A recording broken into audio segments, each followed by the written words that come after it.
सत्य को खोजने वाले आप सभी साधकों को मेरा नमस्कार।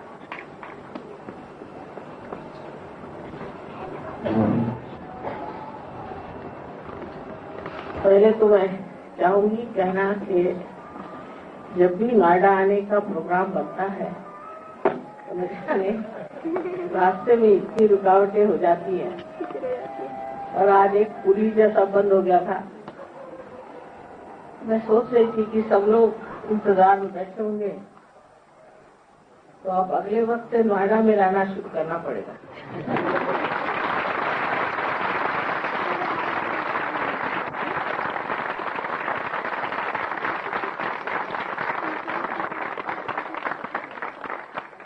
लेकिन प्रतीक्षा भी एक बड़ी भारी चीज है। अनेक लक्षणों से वर्णित करते थे, बताते थे कि परम चैतन्य ये है और परम चैतन्य ये है। कभी निराकार को बताते थे, कभी साकार को बताते थे और समझाते थे कि इस निराकार को प्राप्त होना ही आवश्यक यही एक चीज और बाकी सब चीज बेकार।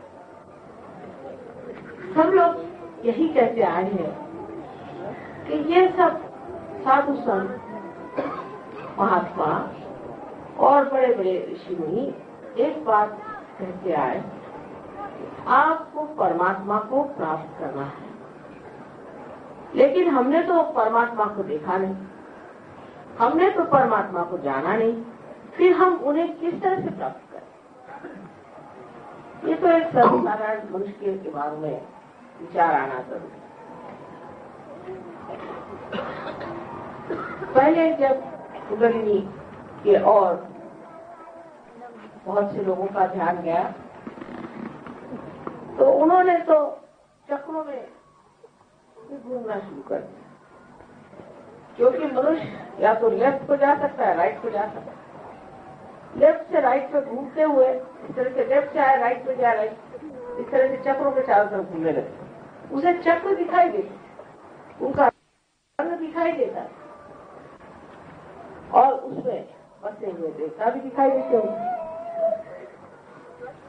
तो उन्होंने ये बात की शुरू की कि चलो ये देवताएं हैं, इनकी पूजा करो, इनकी पूजा करने से और आप परमात्मा तक पहुंच जाए। उसको साकार रूप में उन्होंने लोगों के सामने प्रस्तुत किया। लेकिन जब बाद में लोगों ने देखा कि ये तो सिर्फ इन साकार रूप की बात कर रहे हैं, बड़े बड़े ऋषि मुनियों ने उन्होंने ये सोचा कि ये साकार रूप की बात करने से तो इन्हें साकारों की मूर्तियां बना ली और उसकी पूजा करते बैठे रहेंगे। जैसे कि आपको शहद चाहिए तो आप फूलों की बात करिए। फूलों की बात उन्होंने शुरू कर दी कि भाई फूल ऐसे होते हैं, इस तरह के फूल हैं, उस तरह के फूल हैं, इसमें शहद है, उसमें शहद है। लेकिन वो तो बात रह गई। उसके बाद साधु संतों ने विचार किया कि चलो साकार की बात छोड़ो, निराकार की बात। निराकार में ये कहो कि हमको तो सिर्फ शहद चाहिए और बाकी फूलों की बात बंद कर दो, क्योंकि ये लोग तो उसी में भूल गए, उसी में पकड़े हुए हैं, उसी में बैठे हुए हैं। तो चलो निराकार की बात करें। तो उन्होंने निराकार की बात शुरू कर दी। उन्होंने कहा कि परमात्मा को निराकार में ही प्राप्त करो। शहद की बात शुरू कर। पहले तो फूलों की बात हुई और फिर शहद की बात। लेकिन उनके लिए जो यथार्थ था, वास्तविक बात थी, उनके लिए जो असलियत थी, वो सबके लिए एक भ्रम था। साकार की बात भी एक बात थी और निराकार की बात भी एक बात। बातें होती रही, लेकिन किसी ने प्राप्त नहीं किया उस निराकार। उस निराकार को प्राप्त करने के लिए आपको मधुकर होना चाहिए। अगर आप मधुकर नहीं है तो इन बातों से आप उसे पा नहीं। पर हर बार उन्होंने ये बात कही, चाहे वो साकार वाले हों चाहे निराकार वाले। महाराष्ट्र के एक बड़े भारी कवि नामदेव थे, जिन्होंने साकार की बहुत पूजा की, विठ्ठल की पूजा की और विठ्ठल के चरणों में अपने पूरी तरह से समर्पित किया। उनके यहाँ एक नौकरानी थी, वो भी इसी तरह से रखुबाई, उसने भी उस पर बहुत सारे भजन लिखे और यही वर्णन किया कि अब मैं तो परमात्मा में लीन हो गई हूँ, उसे एकाकारिता मैंने साध्य कर दी। तो लोग उसको विश्वास नहीं करते, वो सोचते थे कि क्या पागल जैसी बातें करें। नामदेव पर भी किसी को विश्वास नहीं था। एक दिन नामदेव एक दूसरे आत्म साक्षात्कारी बड़े बहुत पहुंचे हुए ऐसे इंसान थे जिनका नाम था गोरा कुमार, उनसे मिलने गए। दोनों भी आत्म साक्षात्कारी बहुत ऊंचे दर्जे के लोग थे। जाकर के ये तो दर्जी थे और वो एक कुम्हार थे। तो नामदेव जब जाकर के गोरा कुम्हार के सामने खड़े हुए तो देख रहे हैं कि वो अपने पैर से मिट्टी को रौंद रहे। ऊपर देखते साथ हठात वो खड़े हो गए। आवाज एक मिनट कुछ बोल नहीं। उसके बाद उनके और हाथ करके कहते हैं कि मैं तो यहाँ निराकार को देखने आया था, मैं तो चैतन्य को देखने आया था, निर्गुण को देखने आया था, पर निर्गुण को मैंने साकार में देखा। क्या ये पहचान और ये क्या समझ और इस तरह की आपसी श्रद्धा और भक्ति सिर्फ योगियों के बीच में हो सकती। मनुष्य मनुष्य को नहीं समझ सकता। उसके बाद नामदेव जी नानक साहब के पास आए, जहाँ कबीरदास जी भी थे। श्री नानक साहब ने बहुत बड़ा कार्य किया कि उस वक्त जो जितने आत्म साक्षात्कारी साधु संत थे उनकी वाणी उन्होंने गुरु ग्रंथ साहब में लिखा, जिससे वो इसी लोगों की वाणी पढ़े और कुछ न पढ़े।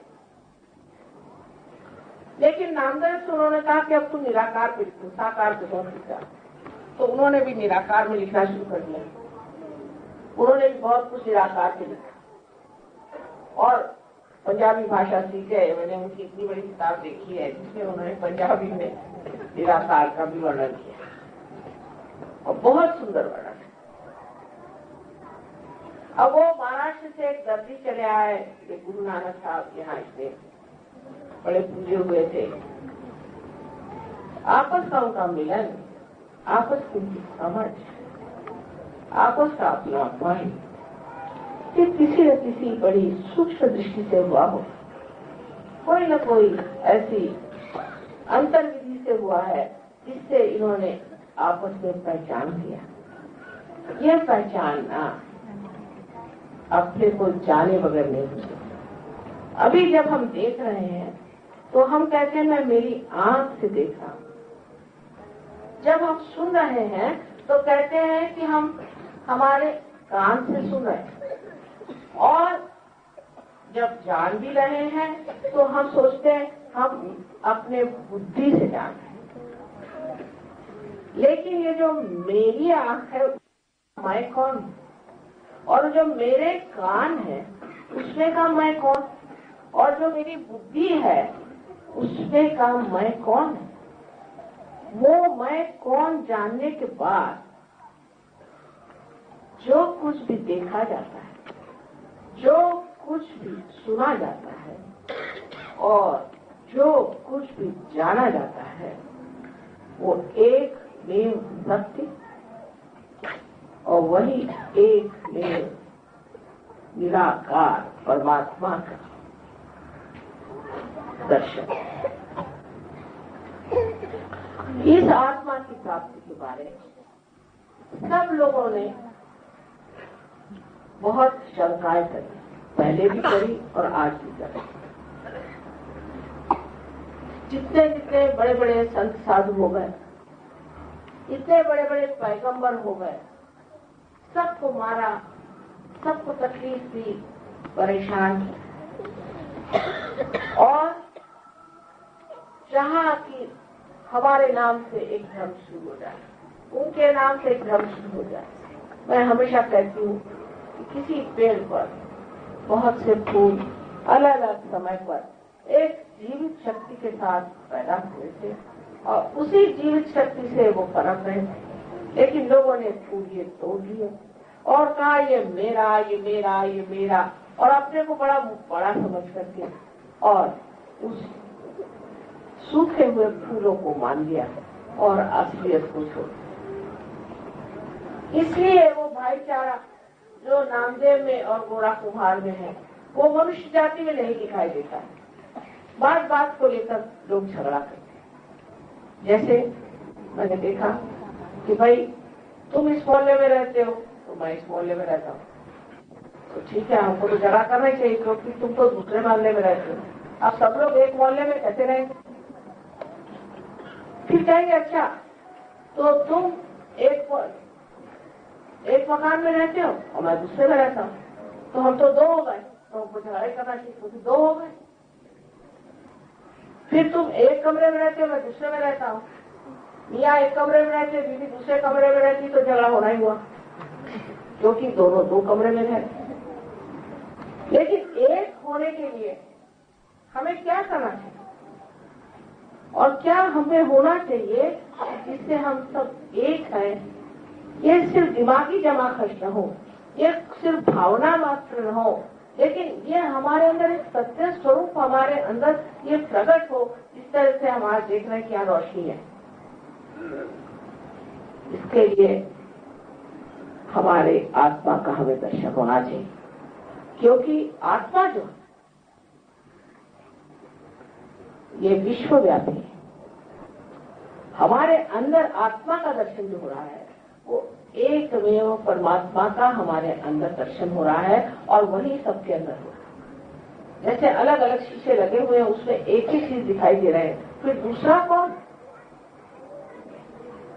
लेकिन जब तक ये दर्शन हमें नहीं होते तब तक हम दूसरे में ये चीज देख नहीं पाते हैं।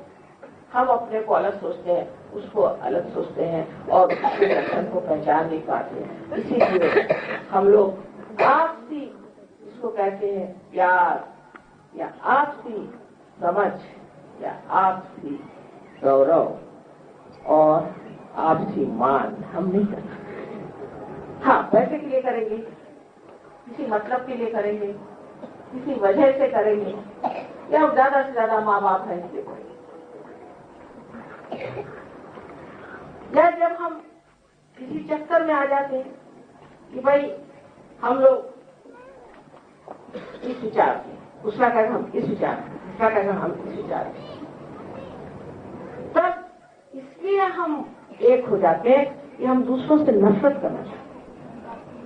नफरत के नाम पर लोग में एकता फौरन आ जाती है, लेकिन प्रेम के नाम पर कभी नहीं आई। और आज तक हमने सिर्फ नफरत की शक्ति इस्तेमाल करी, कभी भी प्रेम की शक्ति इस्तेमाल नहीं करी, जो कि बड़ी जबरदस्त। इस शक्ति के आगे तो कोई टिक ही नहीं सकता। ऐसी प्रचंड शक्ति की इसके आगे सभी भूल जाए और इसमें आपका भी हृदय इतना विशाल हो जाएगा, आप इतने महान हो जाएंगे कि आप आश्चर्यचकित होंगे कि क्या ये बनी हो जो इतना मुझमें रंग चढ़ गया, जो मैं इतना बदल गया, मुझमें इतना परिवर्तन आ गया। मैं तो इस तरह का था, ये हो क्या गया मुझे? हुआ कुछ नहीं।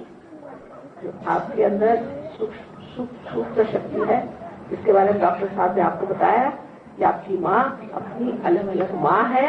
इस माँ ने आपको जागृति दे दी, आपको जन्म दे दिया दूसरा, और इसके कारण आपने अपने आत्मा के प्रकाश को पाया।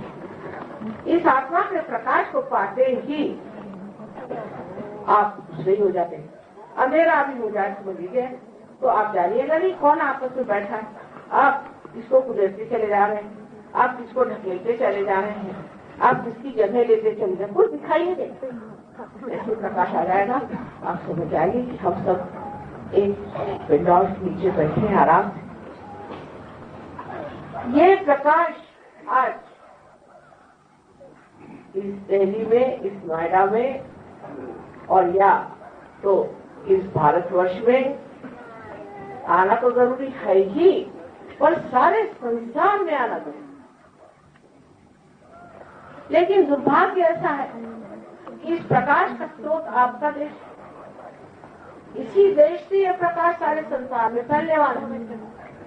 आप ही इसका लैंप है, समझ लीजिए। आप ही इस प्रकाश को देने वाले, क्योंकि ये आपकी जिम्मेदारी हो गई। बाहर के देश जो है वो ऐसे बढ़ रहे हैं जैसे कि वृक्ष बढ़ जाते हैं, लेकिन इसके मूल तो इसी देश में बसे हुए हैं, इसी देश में इसके मूल हैं। और ये जो बाहर का पेड़ है, इसको अगर इसका सत्व नहीं मिलेगा ये तो मर जाएगा, और उसका सत्व यही खोया हुआ हम लोगों में बचा। वो पेड़ सारा सूख रहा है, उनको मालूम है कि हमारा सत्यानाश है, वो जानते हैं। हम लोग सोचते हैं कि वो बड़े अमीर है, ये कुछ नहीं है, लेकिन बड़ी दुर्दशा है। क्योंकि मैं तो वहां रहती हूँ, मैं जानती हूँ, सबको देख देख मैं आई हूँ। और वो आते हैं यहाँ पर, और ये बम्बई में जैसे ही आते हैं तो जमीन पे अपने दोनों हाथ रख के माथा टेकते हैं, योग गुरु हमें भी थोड़ा प्यार। तुमने तो हिंदुस्तानियों को बहुत देखा, हमको भी थोड़ा प्यार। और इस तत्व के आप धरोहर आपके पास है, हेरिटेज है आप, और उसे आप छिपाए बैठे। ये सारे गुण आपके अंदर हैं। सारे संसार की भूख आप विवाह कर सकते हैं, सारे संसार में शांति आप दे सकते। इतिहास में नाम जाएगा आपका जब आप सहयोग में उतरेंगे और लोगों के सामने दिखाएंगे कि सहयोग से मनुष्य किस स्थिति में पहुंचा, उत्तम मनुष्य हो जाएगा। इतना ही नहीं, उसके जितने भी गुण हैं उसमें एक नम्रता है, अत्यंत नम्र होकर के, अत्यंत प्रेममय होकर के, और वो इतना शक्तिशाली होता है कि उसके अंदर कोई खराबी टिक नहीं सकती, वो भाग जाती है। तो इसकी सबसे बड़ी जिम्मेदारी मैं कहती हूँ हिंदुस्तानियों पर है।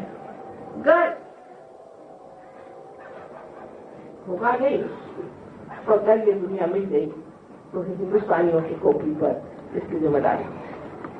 हम लोग अटके कहाँ है, मेरी समझ ही नहीं आता। हमने अपने देश के बारे में कुछ जाना ही नहीं, तो हम इस देश को प्रेम कैसे करेंगे? इतनी सीमा में बन गए हैं, इतनी छोटी छोटी बातों में उलझ गए हैं, ऐसे हम शूद्र हो कैसे? अरे हमारे यहाँ तो एक से एक महानुभाव है, वो तो किसी ने देखे नहीं। हमारे यहाँ जैसे राजा महाराजे हुए हैं, किसी ने देखे नहीं। वहाँ के राजा महाराजाओं को देखो, इंग्लैंड के एक राजा ने तो अपनी 7 पत्नियों को मार डाला। यहाँ अगर कोई अपने पत्नी को मारे भी तो उसको उठा के लोग फेंक देंगे राजा को। ऐसे देशों में वहाँ जाकर आप देखिए कि जहाँ बच्चों को, एक लंदन शहर में 2 बच्चों को उनके माँ बाप मार डालते हैं 8 दिन के अंदर, एवरी वीक। ये तो वहाँ का कमाल है। और हम लोग जानते नहीं कि हमारे पास कितनी चीजें हैं। हमने क्या क्या पाया? आज का डांस देखा, ये साकार में परमात्मा का दर्शन साकार में बताया जा रहा है। जैसे कि मैंने उनसे बताया कि चाइना में मैं गई थी और जापान में मैं गई थी, तो लाउट से वैसे ही विदितामा जो 2 आदमी थे, उन्होंने निराकार में इसका दर्शन दिया। उनकी सब प्रणालियां निराकार में, और उसमें उन्होंने अपनी कला सब बनी हुई। उस कला में उन्होंने उसको बांध के निराकार दिखाया हुआ, और यहाँ साकार में दिखाया जाता है। पर इसका कोई अर्थ कोई समझता थोड़ी है, कोई जानता थोड़ी है इसमें क्या दिखाया जाता है।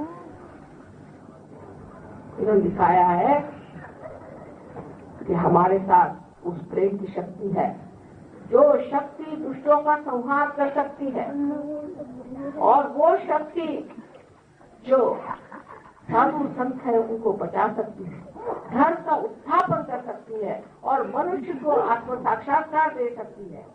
ये सारी बातें इसमें कही गई। लेकिन क्या हम इसे कभी देखेंगे अपने अंदर, या वही भजन गाते फिरेंगे कि हाँ भाई ये भजन में लिखा है कि तुम अपने को खोजो। जो भजन में लिखा है अपने को खोजो, उसको पढ़ने की क्या आप अपने को पा सकते। तो ये कार्य आत्म साक्षात्कार का कार्य होना चाहिए, और इसके बारे में हमारे यहाँ अनेक भविष्यवाणियां होंगी। उस भविष्यवाणी के अनुसार हमें इसे प्राप्त करना है, इसे पूरी तरह से प्राप्त करना है। और जब हम पूरी तरह से इस योग में उतर आएंगे, इस सहज में उतर आएंगे, तब कोई भी बात असहज नहीं, कोई भी परेशानी मौज में आया। जैसे कभी दास जी ने कहा, जब मस्त हुए फिर क्या बोले, अब तो मस्त हो गया, अब क्या बोले, बोलने की लड़ाई नहीं रही, हम तो मस्ती में आ गए। ये सारा कुछ जो वर्णन है ये सब व्यक्त हो सकता है, लेकिन ये जानना चाहिए कि हमने जो चीजें छोड़ दी परमात्मा के लिए, बहुत हमने देखा, मान पान पैसा ये वो, चोरी चकारी, उसको काट, उसको मार, उसको बता, उसका नाम बदनाम कर, सब कुछ कर ली, झगड़ा झगड़ी सब खत्म हो गया। और वो सोच करके आज हम सहयोग में आए, तो हम किससे आए, वो चीजें अभी हमारे साथ लड़ा रही है। तो ऐसा ही होगा कि एक पैर मगर के मुंह में है और एक पैर नाव में, तो आप तो बच नहीं सकते। लेकिन कभी कभी नाव भी डावाडोल हो जाए, तो इस नाव की भी जिम्मेदारी आप पर है, जो आपको पार उतारे और आपको ले जाए। उस नाव को भी आपको सुरक्षित रखना, और उसके लिए अपने में वो संबंध तैयार करना है, अपने अंदर वो शक्ति तैयार करना है जो प्रेम की शक्ति है। मैं बार बार यही कहूंगी कि ये प्रेम की शक्ति है, इसमें किसी तरह की नफरत नहीं। प्रेम की शक्ति में मनुष्य को जरूरी नहीं कि वो बहुत डिसिप्लिन करे, कि आप लाइन से खड़े हो जाओ, लेफ्ट राइट करो, राइट को लेफ्ट करो, राइट को लेफ्ट करो, कुछ भी करो। ये बाह्य चीजों में कुछ रखा है। देखो पेड़, उसकी जीवन प्रक्रिया होती है, वो किसी तरह से बढ़ता है, अपनी सूझबूझ से बढ़ता है। एक जब अंकुरित होता है तो एक छोटा सा सेल होता है, और वो सेल बराबर जानता है कि मैं किस तरह से नीचे जाऊं और किस तरह से सुधरता हुआ वो पृथ्वी में जिस तरह से जाता है, और जहाँ कहीं उसको पत्थर दिखाई देता है उसको रेस्टर दे देता है। उसको ये विचार अगला कि देखो ये जब पेड़ होगा तो उसका फायदा, और फिर वो किस तरह से दूसरे जाता है। ऐसे हजारों सेल हमारे अंदर है, अभी वो सिर्फ जागरूक नहीं हुए। जिस दिन जागरूक हो जाएंगे तो हमारे अंदर ऐसी सूझबूझ आ जाएगी कि हम अपने को एक ठहरा हुआ इंसान, बड़ा अच्छा शब्द है हिंदी भाषा में, खासकर पंजाब में मैंने शब्द सुना ठहरा, कि ठहरा हुआ जैसा एक पेड़ ठहरा, और अनेक ऐसे वन बन जाए, ऐसे अनेक वन बन जाए जो कि कल्पतरु जैसे होता है, और संसार का सारा उद्धार आपके हाथ में। आप अपने को सामान्य समझते हैं, इसलिए इन चीजों में आप उलझ रहे हैं, तो बिल्कुल बेकार, इसका कोई नहीं अर्थ निकलने वाला, और इतिहास में आपका नाम जाएगा कि इतने बेवकूफ और इतने मूर्ख और इतने दुष्ट हिंदुस्तानी आए थे। शायद हो सकता है कि उसका नंबर न दे, लेकिन आप जिसकी लोक संख्या बहुत ज्यादा, लोग कहते हिंदुस्तानी की लोक संख्या ज्यादा होगी, क्योंकि इस देश में व्यवस्था लोक संख्या की प्रेम, इस प्रेम की शक्ति को आपको बढ़ाना चाहिए।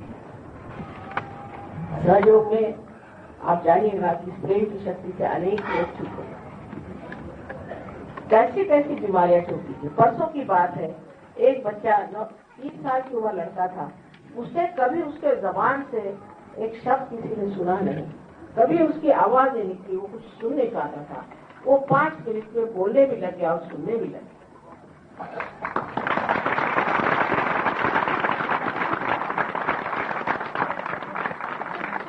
मुकम करोति वाचालम बहुगुण लंगय देवी, ये सहयोग की कृपा, सहयोग महायोगी की कृपा से आप भी जानते हैं कि कितने ही ब्लड कैंसर सब कितनी बीमारियां ठीक हैं। अब मैंने आपसे बताया कि पर्थ में अभी हम रहते तो हमने एड्स की भी बीमारी ठीक है, वो भी ठीक है।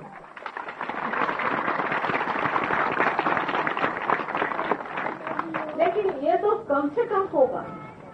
जिस मंदिर में आप दीप जलाते हैं उसको पहले सफाई तो कर लेना पड़ती है, कम से कम, फिर उसमें दीप जलता है। ये तो कम से कम। और मन की शांति और आप में एक साक्षी स्वरूप, जिससे आप सबको साक्षी स्वरूप होकर देखते हैं और समझते हैं। ये देखने की चीज है, निरंजन देखने की चीज है, इसे उलझने की चीज नहीं। सब आनंद आपके अंदर उमड़ के गंगा जैसे बहेगा। ये सब अनुभव आपके सामने है, आपके बीच है, आपको मिलने वाला है, आप प्राप्त कर सकते हैं, आप योग्य हैं। एक निश्चय होना चाहिए कि हमें आत्म साक्षात्कार मिले, बस यही एक शुद्ध इच्छा है। और इसी शुद्ध इच्छा की ही शक्ति कुंडलिनी। बाकी सब इच्छाएं अशुद्ध है, यह जानते हैं आप, क्योंकि बाकी कोई भी आप इच्छा करते हैं उसके तृप्ति के बाद आप आनंद नहीं प्राप्त करते। आप दूसरी और तीसरी और चौथी चीज को खोजते। इस चीज को प्राप्त करना भारतीयों के लिए बहुत आसान है, बहुत आसान है। मैं जहाँ भी जाती हूँ, आप भी जैसे हजारों लोग हजारों आते हैं, सब पार हो जाते हैं, पर उसमें से कितने पनप करके पेड़ बनते हैं ये देखो। जैसे अगर कोई बीज उग जाए, ईसा मसीह ने कहा है, और वो ऐसी भूमि पे पड़ जाए जहाँ वो पनप नहीं सकता, तो वो तो व्यर्थ ही किया ना इधर का रहा न उधर का रहा। हालांकि इतने लोग पार हो जाएंगे कि आपको स्वयं आश्चर्य होगा कि मैं कैसे हो गया। और ये कि ब्रह्मानंद से आपकी कुंडली निकल करके आपको लगेगा ठंडी हवा आ रही, चारों तरफ चैतन्य, आपको लगेगा सब कुछ हो जाएगा। और 4-5 दिन आपको ऐसा भी लगेगा कि हाँ क्या मजा है। पर इसे जमना पड़ता है, और उस जमने की एक स्थिति के लिए ज्यादा से ज्यादा महीना भर सोचना पड़ता है। अगर निश्चय पूर्वक आप ये करें, निश्चय पूर्वक ये कार्य। मैं देखती हूँ कि दुनिया में इतने झूठे हुआ है, इतनी झूठी बातें बताते हैं, आप लोगों से पैसा मांगते हैं भिखारियों जैसे। ये गुरु कैसे हो सकते हैं? तो आपके नौकर होंगे, तो भिखारी होंगे जो आपके पैसे रहते हैं। मगर आपको पैसा दूं तो क्या आप उससे ले लेंगे? आत्मसम्मान नहीं, दूसरों के पैसे पे जी रहे हैं और आप उनको पैसे पे पैसे चढ़ाए जा रहे हैं। पैसे से कभी परमात्मा मिल सकता है?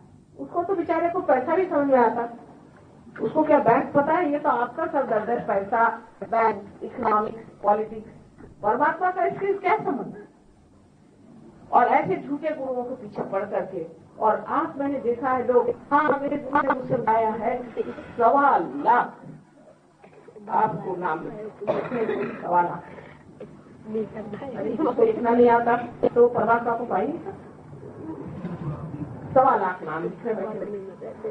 एक गुरु ने मुझे बताया है कि तुम इस पे पहाड़ पे चढ़ो 7 मरतबा और 7 मरतबा और एक आदमी पानी मत पियो, थोड़ी कर। और किसी गुरु ने बताया कि तू ला करके मुझे 1.25 तोला सोने दे, नहीं तो 125 तोला तो सोना दे, फलाना दे, ठिकाना दे, ये कर दे, वो दे। मुझे तो लगता है कि अच्छे देना चाहिए, उसके बगैर ठीक नहीं होने वाले। और आप उनको इतने देते हुए इतनी श्रद्धा, मेरे क्या गुरु है, क्या करते नहीं, ऐसा कुछ करते, सिर्फ सेवा की पेटी है। वो तो उस पैसे के ऊपर कुछ बोलते नहीं, वो बोलते नहीं, मौनी है।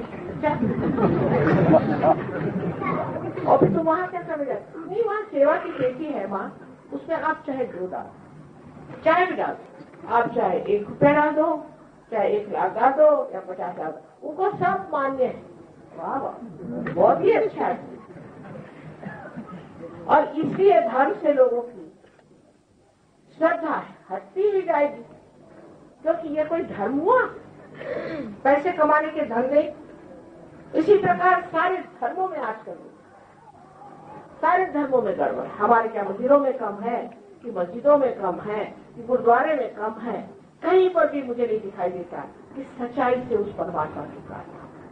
हाँ, भक्त लोग सच्चे, भक्त लोग सच्चे, वो जाते बेचारे बड़े भक्ति से जाते, इसमें कोई शक नहीं। लेकिन जो वहां बैठे हुए हैं उनकी दृष्टि और जगह, उनकी दृष्टि और जगह। अगर उनकी दृष्टि ऐसी हो परमात्मा तो इन भक्तों को पूछते तो जरूर काम हो जाएगा, जरूर काम बन जाएगा। लेकिन मैं सब दुनिया देख चुकी। अब मुझे लगता है कि इंसान ने धर्म अपने जेब में डाल दिया और उसको जैसा चाहे वैसा करता है। और हमारे बच्चे अब कहते कि ये क्या धर्म हुआ तुम्हारा? इसको क्या धर्म कहते हो? हर तरह की शराब तुम पीते हो, हर तरह के धंधे तुम करते हो, चोरी करते हो, चकारी करते हो, हमको परेशान करते हो, ये कोई धर्म हुआ?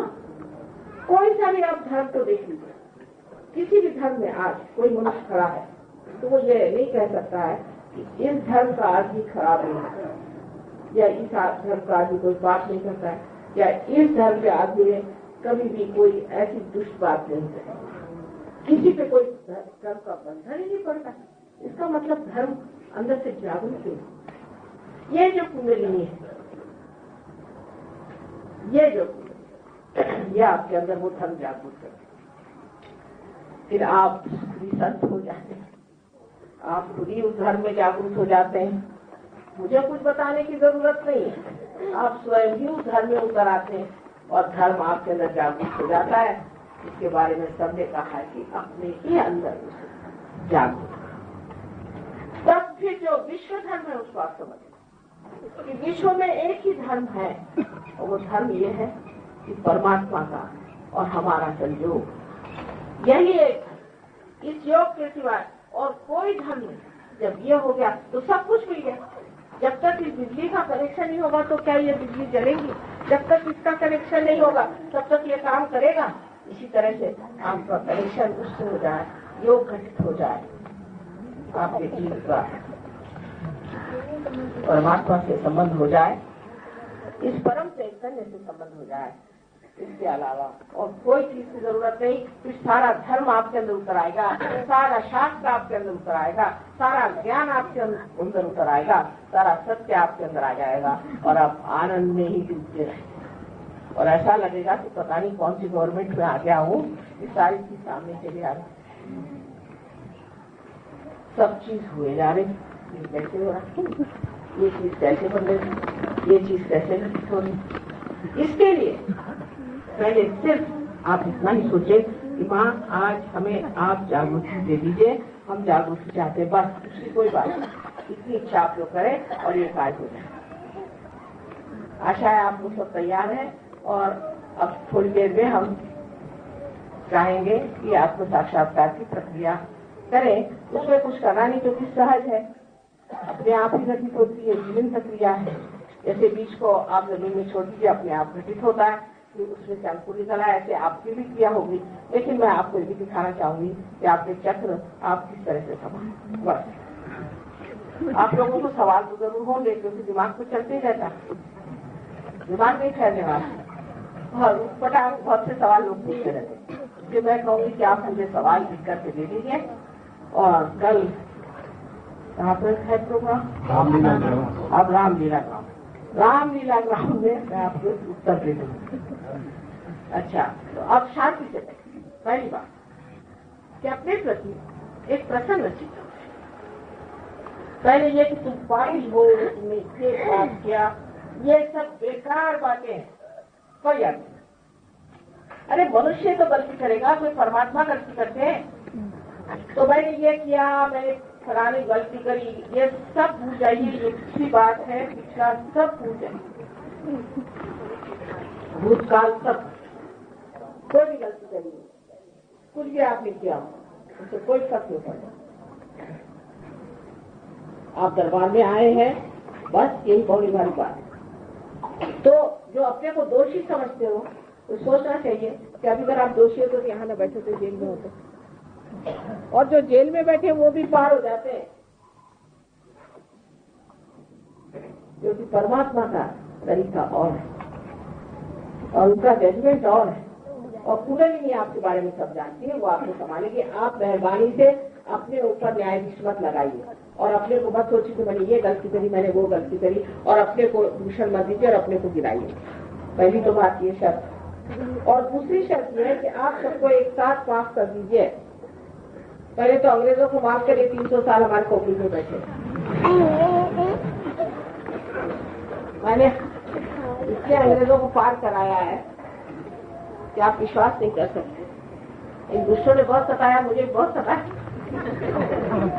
चलो छोड़ो, लेकिन इससे पार हो गए। तो पहले तो इनको क्षमा करो। 300 साल अपने खोपड़ी पे बैठे और अपनी समय दूरी करा दी, झगड़ा लगा दिया और चल दिए। उनके यहाँ झगड़े अब बहुत हो रहे हैं, उसके फल भोग रहे हैं, भोगने दो। सबको माफ करो, सबको माफ करो। ये ना गिनते बैठो किसको माफ करना, जिससे तकलीफ कुछ नहीं, सबको एक साथ माफ करो। पहले सबको माफ। आखिर आप माफ नहीं करते हैं क्या करते हैं? कुछ नहीं करते। जानने की बात है, समझ की बात है कि जब हम कुछ करते ही नहीं तो बेकार में हम क्यों किसी के बारे में सोचें और अपना दिमाग और खराब। तो कृपया आप ऐसा करें, सबको एक साथ आप क्षमा। बस यही 2 शर्तें हैं। और तीसरी है कि आपकी इच्छा होनी चाहिए, आपको जबरदस्ती नहीं करना। परमात्मा ने आपको स्वतंत्रता दी। मैंने मीडिया लेकिन इसका कुछ तो देना होगा। मैंने कुछ नहीं, बस चैतन्य। जब आप गंगा जी में स्नान करके आते हैं तो एक उसके साथ घाघर भी भर के आते हैं कि दूसरों को भी गंगा जल दे देंगे। इसी प्रकार ये दूसरों को चैतन्य दो और कुछ नहीं। जैसे एक दीप जल सकते हैं, आप सब लोग बहुत कार्य है नोएडा में कर सकते हैं। और उससे आगे मैंने सुना है कि हापुड़ में और गाजियाबाद में और उससे आगे मेरठ तक आप लोग पहुंचे।